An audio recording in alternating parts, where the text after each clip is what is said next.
מסכת מנחות, page 96, the Mishnah.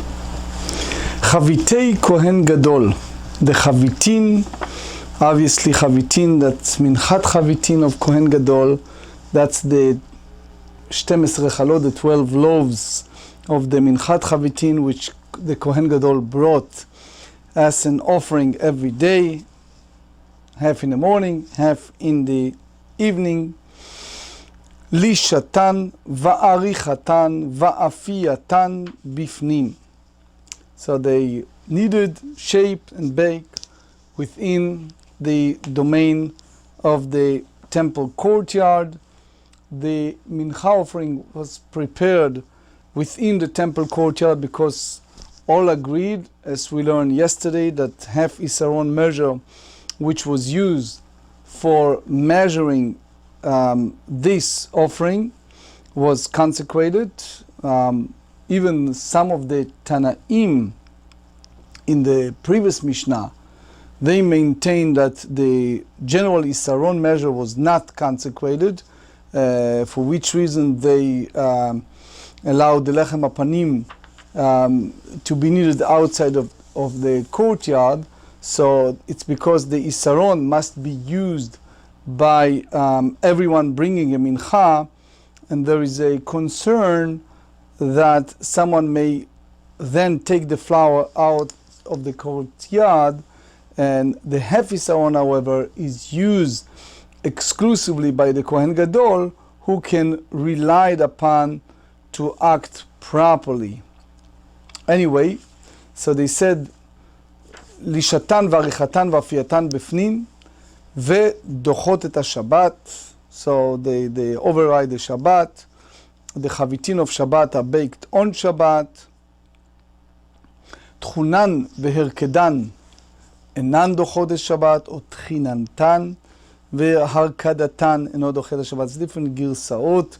The grinding and sifting do not override the Shabbat. The grinding and sifting of the flour for the chavitin of Shabbat may not be done on that day, since the flour does not become sanctified during this process.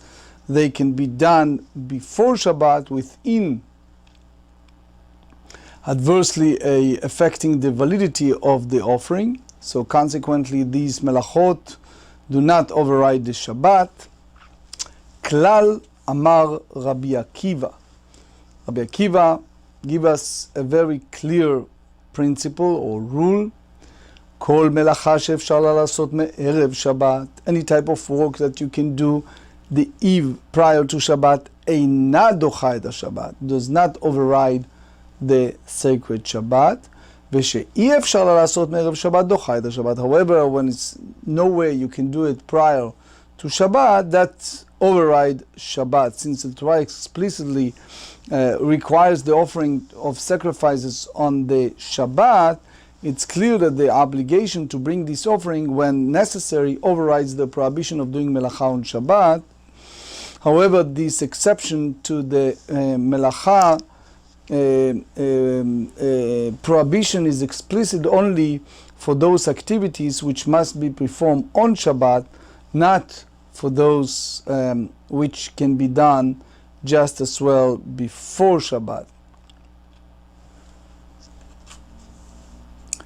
כל המנחות יש בהן מעשה כלי בפנים ואין בהן מעשה כלי בחוץ. All mincha offering are processed in the vessel if prepared within the courtyard, and are processed without the vessel if prepared outside of the courtyard. So any portion of a mincha, a preparation which must be done within the temple courtyard, such as baking of the lechem apanim, must be done in the sacred vessel, in the kli sharet, as derived by the, soon you read the Gemara, that which may be done outside the courtyard, which is the kneading and shaping of the lechem apanim, may be done on any surface, even on board. Some said כיצד, some not, but anyway, שתי הלחם אורכן 7 טפחים ורוחבן 4 טפחים וקרנותיהן 4 אצבעות. לחם הפנים אורכן 10 טפחים ורוחבן 5 טפחים וקרנותיו 7 אצבעות. So the length of each of the שתי הלחם, the 2 loaves, is 7 handbreadth, and its width 4 handbreadth, and its horns 4 fingers. The length of lechem hapanim is 10 handbreadth, its width 5, and its horns are 7 fingers. רבי יהודה אומר, שלא תדעה זרדד יהז. So in order to that one should not make a mistake, he says zadad yahaz. So that's like offer a mnemonic to help remember the site of the proportion of the 2 menachot. The dimension of שתי הלחם loaves were zayin, numerical value of 7, handbreadth long, dalet 4 wide of dalet, 4 finger breadth for horn, and lechem hapanim bread were yud, the 10 handbreadth long, hey 5 wide, and zayin 7 finger breadth for the horn. That's the way that Tiferet Israel explained. Rabbi Yehuda was known for offering those mnemonic devices. It's well known, we all know the Pesach Haggadah in the famous mnemonic of the Tzach Hadash Ba'achav, right? Ben Zoma Omer, the Torah said in Shmot 25:30, ונתת לשולחן לחם פנים לפני תמיד.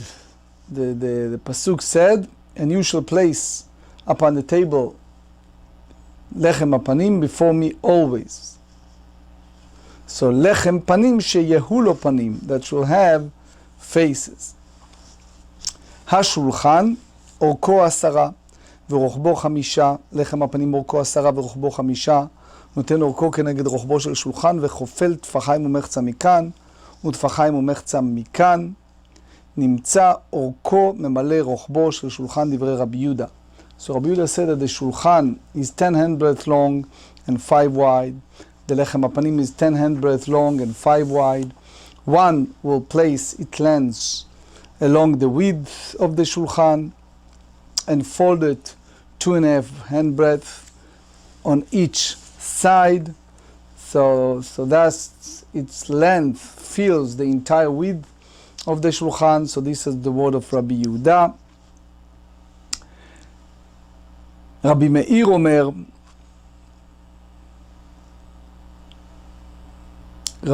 Omer, השולחן אורכו 12 ורוחבו 6, לחם הפנים אורכו 10 ורוחבו 5, נותן אורכו כרוחבו של שולחן, וחופל טפחיים מכאן וטפחיים מכאן, וטפחיים רווח באמצע, כדי שתהיה הרוח מנשבת בהם. So in short, you see all the structure of numbers, but the idea is that you leave 2 handbreadth space between them so that the air should flow between them. אבא שאול אומר, שם היו נותנים 2 וזיחי לבונה של לחם הפנים. So there should place 2 spoons of לבונה of the לחם הפנים. אמרו לו, so they said to him, ולא כבר נאמר, ונתת על המערכת לבונה זכה. They said in the book of Vayikra, chapter 24, verse 7, and you shall place on the rack pure לבונה. So he responded to them, אמר להם, ולא כבר נאמר, ועליו מטה מנשה.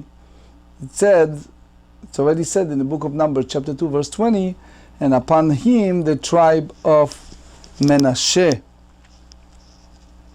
So there is a dispute among the Mefarshim whether the halacha follow the view of Abba Shaul, that's the way the Rambam, or that the sages who dispute him, that's the Smag and Zevach Todah. ו4 סניפים של זהב היו שם, and there were 4 props of gold there, מפוצלים מראשיהם, branches at their tops, שהיו סומכים בהם, 2 לסדר זה ו2 לסדר זה, which support them, 2 for each arrangement. There were 20 ו28 קנים, כחצי קנה חלול, 14 לסדר זה ו14 לסדר זה. So they have, as we said, 28 rods, each like half a hollow reed, 14 in one arrangement, 14 for the other arrangement. לא סידור קנים ולא נטילתם דוחה את השבת. Neither the arrangement of the rod nor the removal overrides the Shabbat. אלא נכנס מערב שבת ושומתן ונותנן לאורכו של שולחן. Whether he shall enter on the eve of the Shabbat and remove them and place them along the length of the table. כל הכלים שהיו במקדש, all the utensils which were in the holy temple, אורכן לאורכו של בית. All those kelim, all the utensils in the temple, they were placed within the length parallels to the length of the temple.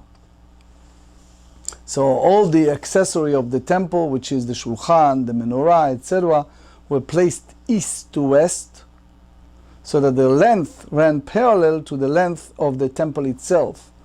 The exception to this was the ark, which was placed in the Kodesh Kodashim, in the Holy of Holies, with its length running north to south. That's basically the Gemara, soon you derive the Rambam, in the Ilchot Betabchira, chapter 3, verse 12, said that the menorah position was from north to south, but the other verses, such as the Shulchan, were positioned east to west. But you see the Zevach Todah and the Tosfot Yom Tov, Likutei Halachot and others followed the Rebbe that maintained that the menorah too stood lengthwise from east to west.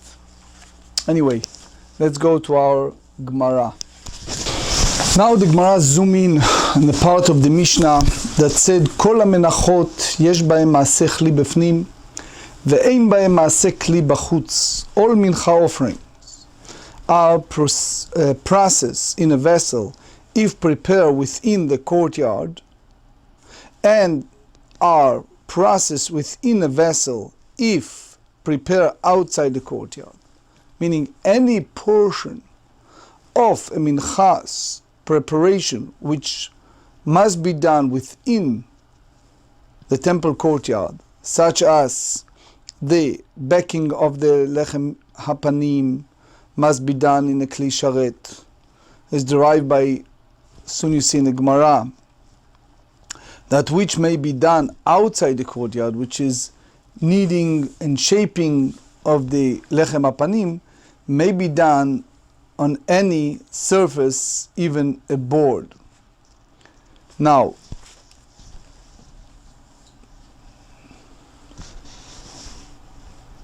so it means that all preparatory procedures, when it's come to the meal offering that takes place inside the temple courtyard, involve the use of a service vessel that consecrated the offering. Sha'alu et Rebbe. So the sages ask Rabbi Yehuda Nasi a question. Zo minayin. What we learn in Mishnah, that the mincha require vessel. From where we derive this? What's the source? So the way that the Rashi and Tosfot and other Mefarshim said, the question is, what's the source for that din? That they need kli sharet to lisha recha afiyah, but not how do you know that you need to have kli sharet doing the avodah. Amar lehem harei hu omer, bring pasuk from Yechezkel. As you know, Yechezkel was a Kohen, right? So from the prophet Yechezkel, chapter 46, verse 20, ויאמר אליי, זה המקום אשר יבשלו שם הכהנים, את החטאת ואת האשם, שם זה את האשם ואת החטאת, אשר יופו את המנחה לבלתי הוציא אל החצר החיצונה. Translation. And he said to me, this is the place where the Kohanim shall cook the guilt offering and the sin offering, where they shall bake the meal offering, that they do not bring them out to the outer courtyard to sanctify the people. So basically, cooking the meat of the guilt offering and the sin offering requires the use of a vessel. And the pasuk indicates that this must be performed inside the temple courtyard, as the meat may not be brought to the outer courtyard. Mincha, so Rabbi Yehuda Nasi explains, when it's come to the mincha, the pasuk compares the meal offering to the guilt offering and the sin offering, indicated the halacha of the meal offering is similar mincha dumya dechatat ve'asham, that it's similar to the halacha of a guilt offering and a sin offering. Ma asham vechatat teunin kli, af mincha teuna kli. The same way as a guilt offering and a sin offering, they require the use of a service vessel in order to cook the offering, the meat offering, and this is performed inside the Beit HaMikdash, the temple courtyard. So too, af mincha, the meal offering, also requires nami teuna kli, a service vessel, for its preparation, which is performed inside the temple courtyard. The Chidushei agrees. You see it based on the Tosfot here.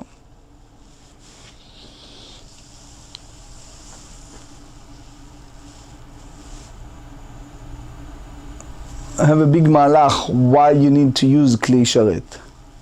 Anyway, השולחן אורכו 10 ורוחבו 5, etc. The table, its length is 10 handbreadth and its width 5 handbreadth, etc., etc. We'll learn the Mishnah, the view of Rabbi Yehuda and the view of Rabbi Meir. So here the Gemara comes out with the halacha that derive from that.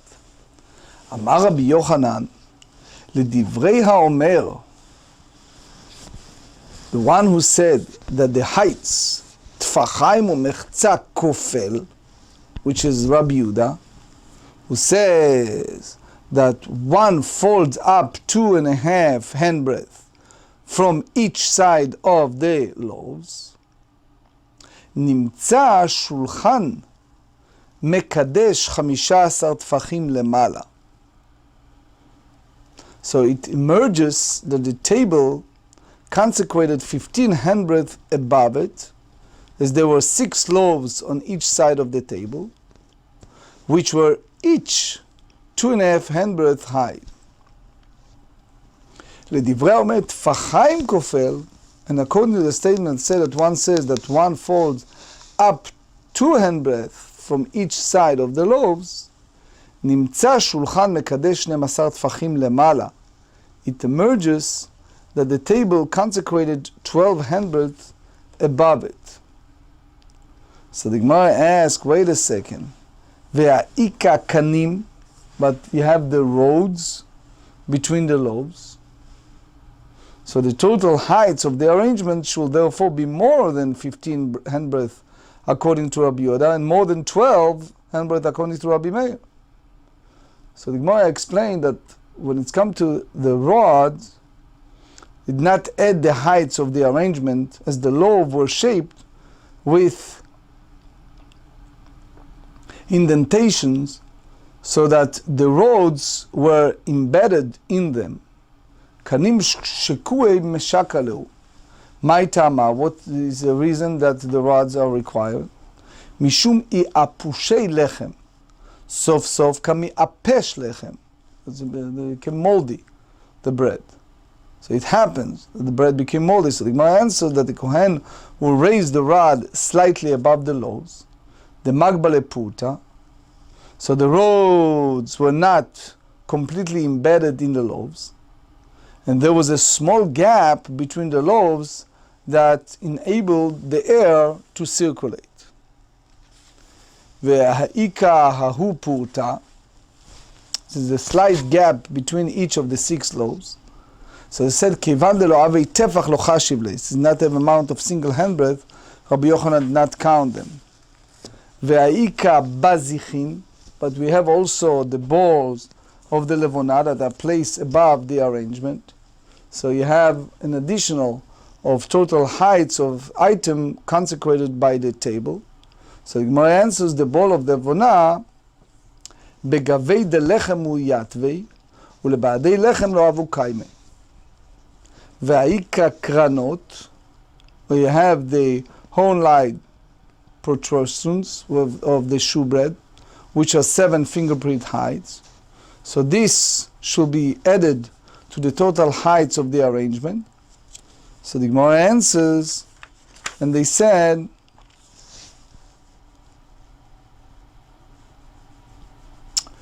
קרנות לגבי דלחם קייפלו ולחם עליו נחלי. So he said that those kranot, the Kohen will fold them into the bread, and the loaf of bread above rested upon them. So there's a tashbetz here, and other mefarshim, how exactly, but anyway, so it did not increase the heights of the arrangement. Some of you have those illustrations so you can see it better. Page 96b, question number 4 on the view of Rabbi Yochanan. V'ha'ika misgarto, the table decorates, have a frame which ran around its and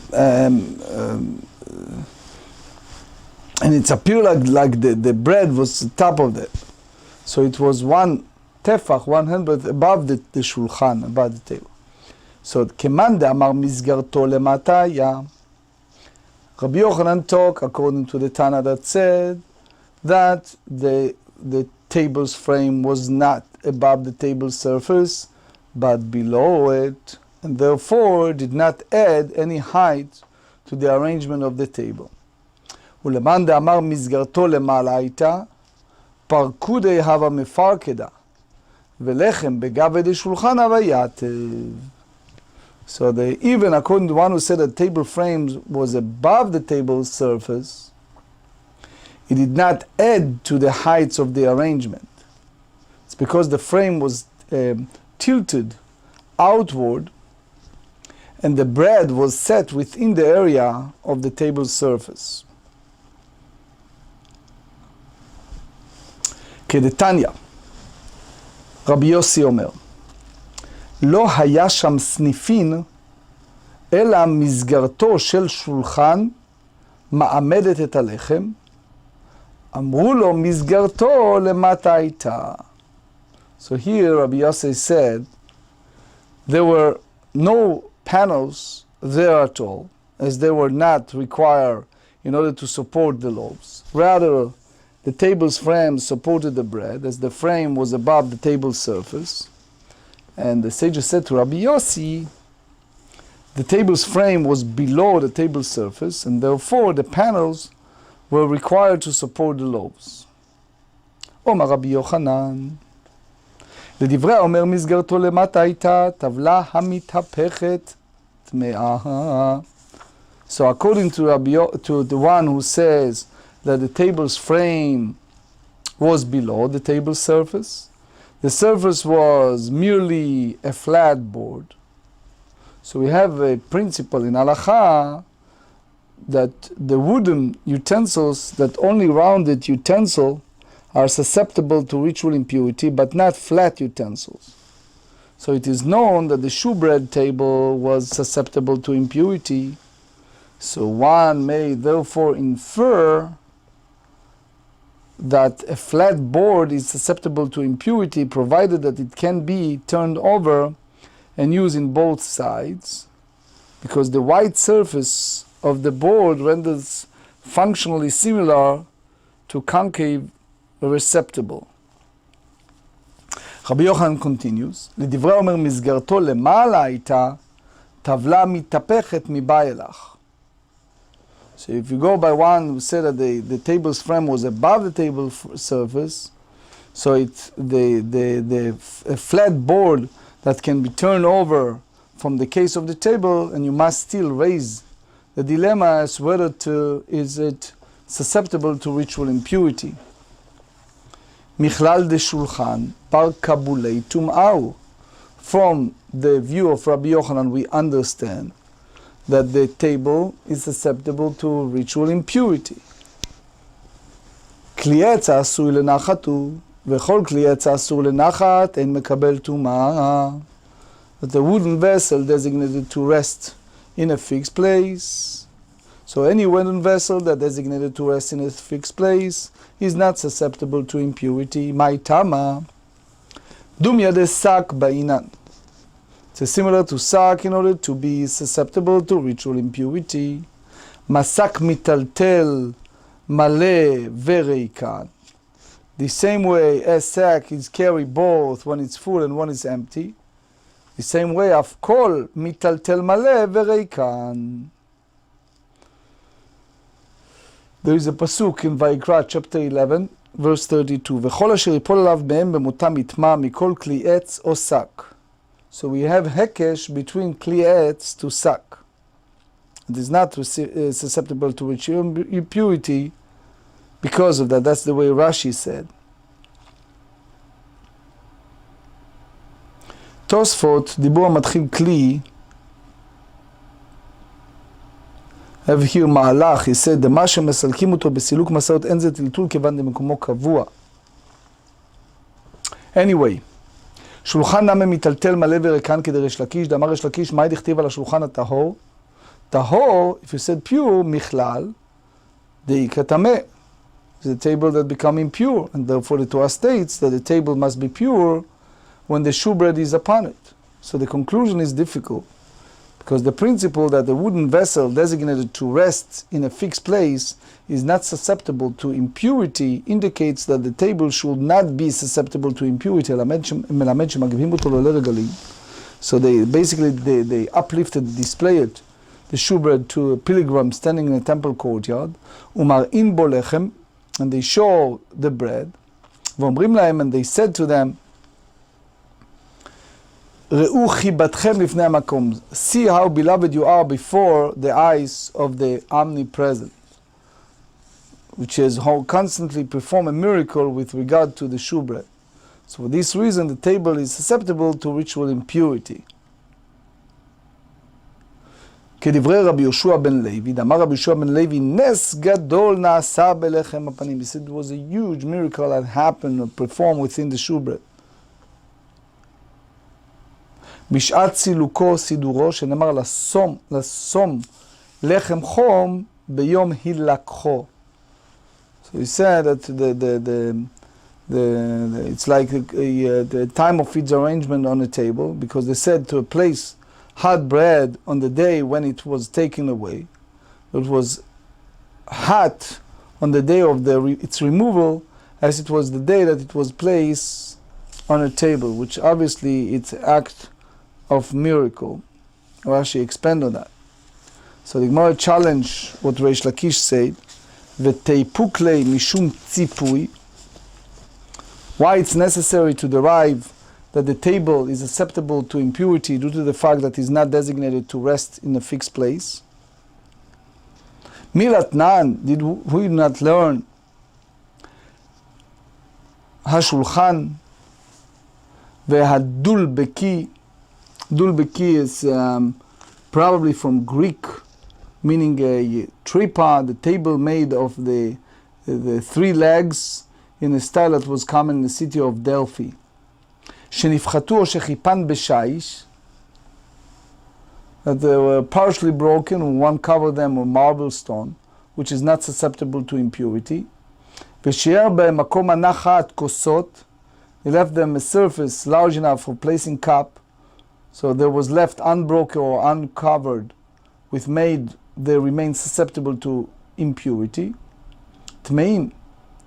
רבי יהודה אומר, מקום הנחת חתיכות. Rabbi Yehuda says, the remaining surface area must be large enough for placing pieces of meat and bread as well.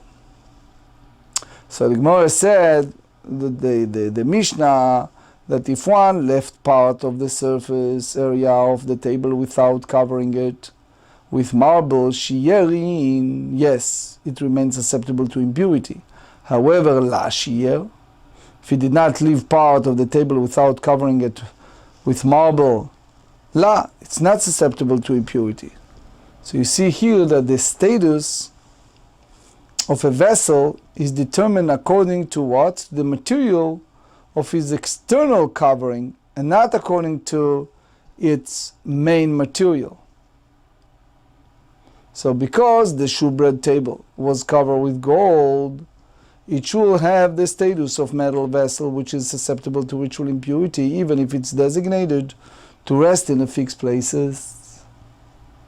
וחיתימה כאן בציפוי עומד, כאן בציפוי שאינו עומד. May you say that the showbread table is different. Here, when it's come to marble covered table, the Mishnah is referring to a permanent covering. Over there, it's not permanent. The gold was not attached to the showbread table with nail. That's difficult. והבעינן מני ריש לקיש מרבי יוחנן. בציפוי עומד או בציפוי אינו עומד. So a permanent cover, or even covering which is not permanent. So he said, referring only to a case, בשכיפה את, where one covers, page 97, לבזבזין, the table rim, as well as table itself, or בשלא חיפה לבזבזין, or even to a case when one did not cover its rim. ואמר לי, לא שנה ציפוי עומד, ולא שנה ציפוי שאינו עומד, לא שנה חיפה לבזבזים, ולא שנה לא חיפה לבזבזים. It's all not different. Because its external covering was gold. So what you see here is that it's not necessary to derive that the table is susceptible to impurity due to the fact that it is not designated to rest in a fixed place. וחיתימה עצי שיטים חשיבי ולא בטלי, הניחא לריש לקיש דאמר לא שונו אלא בכלי, אך סל גוס הבאים ממדינת הים, אבל כלי מסמס חשיבי ולא בטלי, שפיר. אלא רבי יוחנן דאמר כלי מסמס נמי בטלי, מה איקרא למימה? So the Gemara said, שני שולחן דרחמנא קריא עץ, שנאמר, המזבח עץ 3 אמות גבוה, אורכו 2 אמות ומקצועותיו, לו ואורכו וקירותיו עץ, וידבר אליי, זה השולחן אשר לפני השם. So the Gemara asks, why does the pasuk begin with the word altar and conclude with the word table, even though both terms are referring to the same thing? פתח במזבח וסיים בשולחן. Famous answer. רבי יוחנן ורבי אלעזר דאמרי התרוויו. Why the pasuk call it מזבח altar? To teach us, בזמן שבית המקדש קיים, מזבח מכפר על אדם. The time that the holy temple was standing, the only effected atonement for one who transgress, as a person transgress this sin. ועכשיו, and now unfortunately, שאין בית המקדש קיים, that the holy temple is not standing, שולחנו של אדם מכפר עליו, a person's table effect atonement for his transgressions. If he provides for the poor and needy from the food of his table, so he fulfilled the mitzvah we just read it 2 weeks ago in the mitzvah of Achnasat Orchim from Avraham Avinu, and that's what we learn more in Sanhedrin 103:2, Gdola Legima, what you give to the Orchim, that mekarevet, noten prusa le'ani. Like more in Brachot 55 said that המעריך שולחנו, that מעריכים ידיו ושלונותיו.